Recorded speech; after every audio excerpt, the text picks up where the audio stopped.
अस्सलाम वालेकुम दोस्तों, क्या हाल हैं? कैसे हैं? ठीक ठाक हैं आप लोग? और मौसम सरमा आप लोगों का कैसा गुज़र रहा है?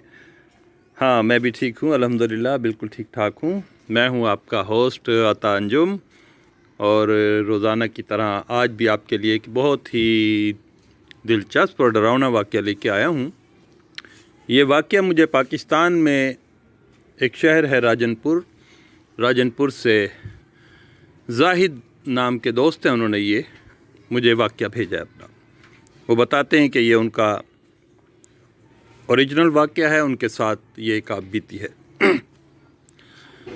जाहिद बताते हैं कि जब वो 16-17 साल के थे तो वो अपने गांव के अंदर खूब दोस्तों में खेला कूदा करते थे, जैसे कि सब लड़के खेलते कूदते हैं। और उनके गांव में एक स्कूल भी था और उसके अंदर वो तालीम हासिल करते थे। और उस गांव के अंदर एक दरख्त था, बहुत बड़ा पीपल का दरख्त था, काफ़ी फैला हुआ दरख्त था और वो काफ़ी पुराना दरख्त था। लड़के बताते हैं हम अक्सर उसके नीचे खेला करते थे। और जाहिद कहते हैं कि क्योंकि मैं बचपन से ही बहुत ही खूबसूरत था, पुरकशिश आँखें, पुरकशिश चेहरा, पूरे गांव में मुझे बहुत प्यार किया जाता था कि मैं बहुत ही खूबसूरत हूँ। वक्त गुज़रता गया, कहने लगे जब मैं 18 साल की उम्र में दाखिल हुआ तो मेरे साथ एक दो वाक़यात ऐसे हुए कि मैं अचानक मेरी आंखें लाल हो जाती और मैं ऊल फूल बोलना शुरू कर देता। ऊल फूल मीन जैसे उसे अचानक कोई नज़र आ जाती थी। मैं कहता था ये खड़ी हुई है, एक औरत है, मेरे पास आना चाहती है। तो मेरे घर वाले कहते थे कि नहीं नहीं, तुम ऐसे ख्वाब में डर रहे हो या वैसे ही तुम्हें तो परछाई नज़र आ गई होगी। किसी को यकीन नहीं आता था। खैर, उन्हीं दिनों में जब ये वाक़यात हो रहे थे तो क्योंकि गर्मियों का मौसम था और हमारा घर जो था वैसे तो काफ़ी बड़ा था, लेकिन हम लोग छत के ऊपर सोया करते थे। जाहिद कहते हैं मेरी चरपाई, मेरे एक भाई, मेरे वालिद साहब, हम 3 बंदे छत पे सोते थे। एक रात का ज़िक्र बताते हैं कि रात का पिछला पहर था, शायद 2-2:30 का टाइम हो। सोते सोते अचानक किसी ने आके मेरे पाँव को पकड़कर ज़ोर से हिलाया, जैसे कोई मुझे उठा रहा हो। जैसे ही वो मेरे पाँव को पकड़ा तो मैं एकदम घबरा के उठा। घबरा के उठा तो क्या देखता हूँ, एक हसीन व जमील खूबसूरत किस्म की औरत। खूब उसने दुल्हन जैसा लिबास पहना हुआ, जेवरात उसने पहने हुए, बहुत खूबसूरत चेहरा, और मेरे बिल्कुल सिराने आके खड़ी हो गई और मुस्कुरा रही थी। मैं एकदम से उसे देखकर डर गया, मैं एकदम से घबरा गया और मैं जैसे ही उठना चाहता था उसने कहा लेटे रहो, घबराओ नहीं, मैं यहीं रहती हूँ, तुम्हारे साथ ही रहती हूँ। तो क्योंकि उसका खूबसूरत चेहरा था, कोई ऐसा डरावना नहीं था कि मैं खौफ खा जाता। तो मैंने कहा भाई तुम कौन हो, आप कौन हो, कहाँ से आई हो? हमारे यहाँ तो कोई मेहमान भी नहीं आया और कुछ भी नहीं। कहने लगी इस चीज़ को छोड़ो, तुम मुझे बहुत अच्छे लगते हो, तुम मुझे बहुत प्यारे लगते हो और मैं तुम्हारे साथ रहना चाहती हूँ, मैं तुम्हारे साथ शादी करूँगी, बस तुम सिर्फ मेरे हो, तुम किसी और के नहीं हो। जब उसने ये बातें की तो मैं बहुत ज़्यादा घबरा गया। मैं एकदम से उठा अपने भाई को दूसरी साइड मुँह करके जैसे ही उठाया मैंने उसको, मेरा भाई एकदम घबरा के उठ गया तो वो औरत गायब थी वहाँ से। ये देख के मैं बहुत खौफ खा गया। मैंने कहा या अल्लाह, ये क्या माजरा है। मेरे वालिद साहब भी उठ गए, हम तीनों उठ गए। खैर, मेरे वालिद साहब समझदार आदमी थे, उन्होंने कहा ये छत पे सो रहे थे कि शायद कोई हवाई वाक़या, कोई आसेबी मसला है ये, इसलिए उन्होंने कहा ऐसा करते हैं नीचे चलते हैं। तो वो तीनों हम नीचे चले गए और नीचे जाके हमने वो रात गुजारी। उसके बाद उन्होंने एक मौलाना साहब हमारे हैं करीब, उनको बुलाया, उनको ये वाक़या बताया। उन्होंने मेरे ऊपर उस टाइम वक्ती तौर पे दम दरूद वगैरह करके और कहा इंशाल्लाह अब ऐसा नहीं होगा, ये होता है कभी कभी, ये कोई हवाई चीज़ें भी होती हैं। खैर, वो तकरीबन 2-4 दिन गुज़रे, उसके बाद फिर गर्मी का ज़ोर और हफ्स वगैरह पड़ रहा था। तो फिर अब्बू कहने लगे कि भाई छत पे चलते हैं, कोई ऐसी बात नहीं, कुछ नहीं होता, ये है वो है।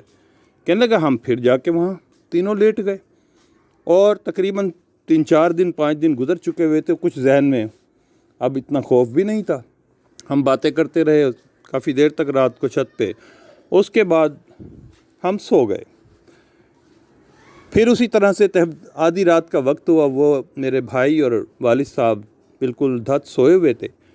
अचानक किसी ने फिर मेरे उसी तरह पैर को झंझोड़ा, जैसे मुझे उठा रहा हो। मैं एकदम फिर घबरा के उठा। जैसे ही उठा, इस दफ़ा वही औरत उसी तरीके से, उसने खूबसूरत किस्म का लाल रंग का तकरीबन लिबास था, वो उसी तरह ज़ेवरात में लदी पदी खूबसूरत, और वो खड़ी हुई। इस दफ़ा वो कुछ मुझसे फासले पे खड़ी हुई थी, जहाँ से उसके पैर जो हैं वह वाज़िया नज़र आते थे। जैसे ही मैंने उसके चेहरे को देखा, मैं पहचान भी गया, उसके पैरों की तरफ देखा तो मैं और भी ज़्यादा खौफ खा गया, क्योंकि वो पैर बिल्कुल पीछे की तरफ मुड़े हुए थे और वो यकीनन एक पिछल पैरी थी। उस वक़्त उसे देखते ही मेरी बेसाख्ता चीख निकल गई, क्योंकि अब मैं मुकम्मल खौफ खा गया था। जैसे ही मेरी चीख निकली, फौरी तौर पे मेरा भाई भी उठ गया और वालिद साहब भी उठ गए, और चीख इतनी ज़ोर से थी कि बराबर में भी हमारे कुछ घर थे, उनकी छतों पर भी सोए हुए लोग उठ गए। खैर, मेरे वालिद साहब ने मुझे पकड़ा। मेरी हालत कुछ गैर हो रही थी, मेरी आंखें ऊपर को चढ़ गई थी और मैं ऐसे झटके ले लेके चारपाई के ऊपर गिर रहा था और नीचे जा रहा था, कभी ऊपर हो रहा था चारपाई के ऊपर।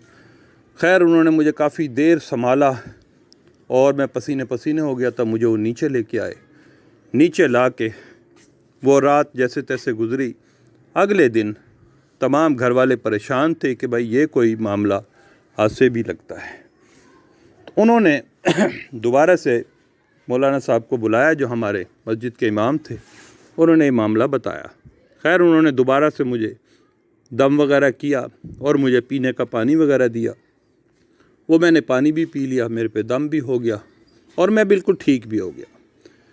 खैर, कुछ दिन गुज़रते रहे। फिर मेरे साथ ये वाक़या तकरीबन 8 महीने तक नहीं हुआ। हमारे यहाँ शादी जल्दी कर दी जाती है हमारी फैमिली में, जाहिद बताते हैं। कहने लगे कि मैं 19वें साल में था जब मेरे घर वालों ने फ़ैसला किया कि इस बच्चे की शादी कर दी जाए। एक लड़की जो हमारे रिश्तेदारों में से ही थी और उसी गांव में थी, और हमसे तकरीबन 10 या 15 घरों के फासले पे उनका घर था, यानी पैदल डिस्टेंस में ही उनका घर था। मेरी शादी का उन्होंने फ़ैसला किया। जब मेरी शादी का फ़ैसला हो गया और एक तारीख़ रख दी गई, शादी की तैयारियां धूमधाम से शुरू हो गई। घर में गाने बजाने, रस्में जो होती हैं, मेहंदी, माइयों, भात, ये सारा कुछ हो रहा था उन दिनों में। लेकिन उस दौरान मेरे साथ इस किस्म का कोई वाक़या पेश नहीं आया, क्योंकि उन दिनों में मौसम चेंज हो चुका हुआ था और मैं छत पे भी नहीं सोता था। जब वो दिन आ गया जिस दिन मुझे दूल्हा बनाया जाना था, मुझे बड़ा सजा धजा के दूल्हा बनाया जा रहा था। सेहरा बांध दिया गया था और शहनाइयाँ बजना शुरू हो गई। बैंड बाजे वाले अपनी अपनी धुनों में बजा रहे थे। मुझे घोड़े पे बिठाया गया। मेरे बहन भाई रिश्तेदार सब मेरे आगे पीछे थे। घोड़ा जो है वो चलता जा रहा था। तो हमारा जो रास्ता था उसी पीपल के दरख्त के नीचे से गुज़रता था। जब मेरी बारात बिल्कुल उस पीपल के दरख्त के नीचे पहुंची, तो अचानक से मेरे जिस्म के अंदर मुझे एक झुरझुरी सी महसूस हुई, और ऐसा महसूस हुआ कि जैसे मेरे जिस्म के अंदर कोई चीज़ दाखिल हो गई है। उसके बाद मैं हालो बेहाल हो गया। मेरी आंखें उसी तरह के चढ़ गई, आंखें लाल हो गई, और मैंने नोच नोच के अपना सेहरा उठा के नीचे फेंका। जो हार थे उनको नीचे फेंका तोड़ के, और मैं ज़ोर ज़ोर से हाथ अपने सीने पे मारता था। कभी मैं घोड़े से उतरने की कोशिश करता था। खैर, तमाम रिश्तेदार जो करीब थे वो कुछ घबरा भी गए। बाजे की धुनें बंद हो गई। उसके बाद जल्दी से उन्होंने मुझे पकड़कर उस घोड़े से उतारा, और उसके करीब ही एक घर था, गांव का ही घर था। वहाँ पे मुझे ले जाया गया। फौरी तौर पे लिटा के ऊपर पानी वानी डाला गया, कुछ होश दिलाने की कोशिश की। तो मैं अजीब अजीब सी हरकतें कर रहा था। ये बात मुझे सब दोस्तों और रिश्तेदारों ने बताई, और अजीब सी आवाज़ें थी, हा हा हा हा हा हा हा हा हा, छोड़ दो मुझे, छोड़ दो मुझे। कभी मैं कहता था मैं इसको नहीं छोड़ूंगा, कभी मैं कहता था इसको मैं जान से मार दूंगा। इस तरीके की आवाज़ें निकल रही थी। थोड़ी देर के अंदर उसी बारात के अंदर एक हमारे रिश्तेदार बुज़ुर्ग जो तकरीबन 88 साल के थे उस वक़्त, सफ़ेद दाढ़ी, सफ़ेद बाल, उनके सफ़ेद पगड़ी उन्होंने बांधी हुई, वो बीच में से बिल्कुल आगे आ गए। बिल्कुल जिस चरपाई के पास में लेटा हुआ था, उन्होंने सबसे कहा कि इस चरपाई को छोड़ दो, तुम लोग हट जाओ इसके पास से, ये कुछ और मामला है।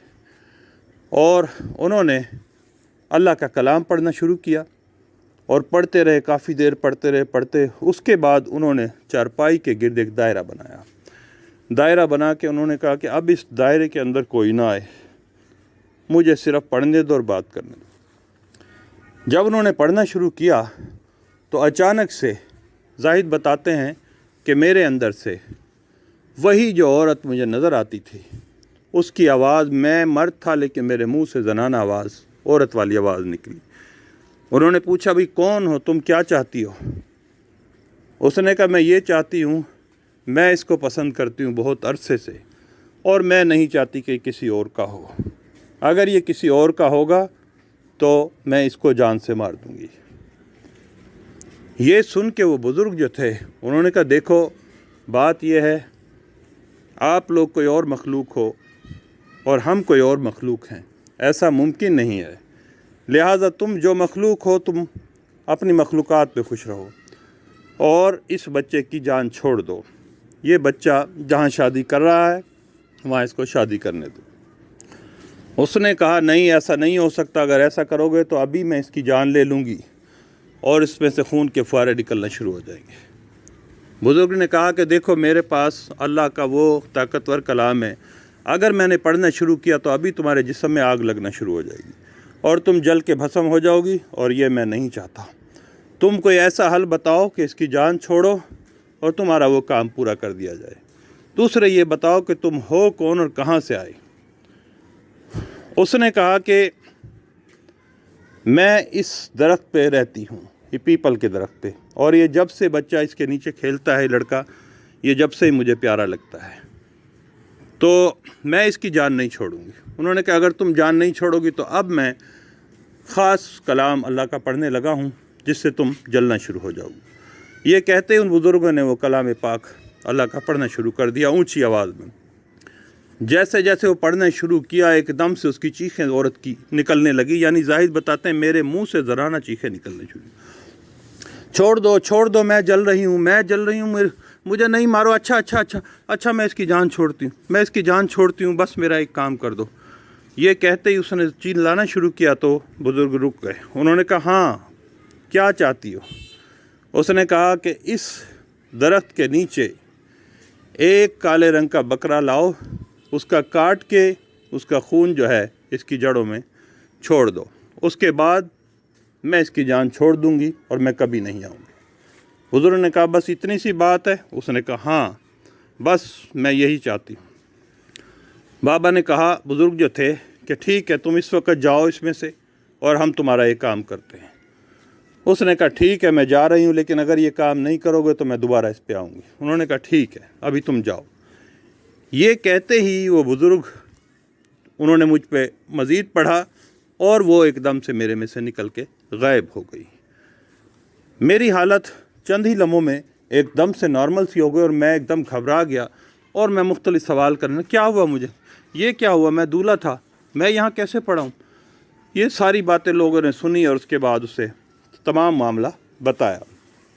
उसी वक्त जिस घर में हम रहते थे वहाँ बहुत सारी भेड़ बकरियाँ थी, वहीं से एक काले रंग का बकरा लिया गया और उस दरख्त के नीचे, पीपल के दरख्त के नीचे उसे ज़िबा करके उसको बहाया गया और उसका जो गोश्त था वो बंटवा दिया गया।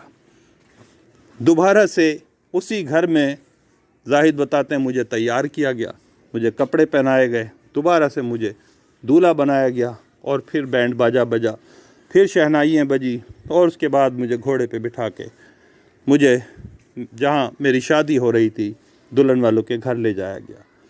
वहाँ तमाम रसूमात हुई और मेरी शादी बखैर खूबी अंजाम पाई और मैं दुल्हन को लेके घर आ गया। और उसके बाद से आज तक अल्लाह का शुक्र है दोबारा इस किस्म का कोई वाक़या पेश नहीं आया। तो दोस्तों, ये एक वाक़या जाहिद ने मुझे भेजा था। मैं सबसे पहले जाहिद का शुक्रिया अदा करूँगा। वाकई एक दिलचस्प वाक़या था और बकौल उनके कि ये एक उनकी आप बीती है, तो वेरी इंटरेस्टिंग। तो आप लोगों को अगर ये कहानी पसंद आए तो प्लीज़ इसे लाइक करें, अपने दोस्तों को शेयर करें और मुझे सब्सक्राइब ज़रूर कर लें प्लीज़, इससे मेरी हौसला अफजाई होगी। दूसरे आप लोगों से रिक्वेस्ट है कि अभी ये हॉरर कहानी मैं मुख्तलिफ़ औकात में देता रहता हूँ, लेकिन बहुत प्यारे प्यारे बयानात मुख्तलिफ़ मौज़ूआत पर मैंने दिए हुए हैं।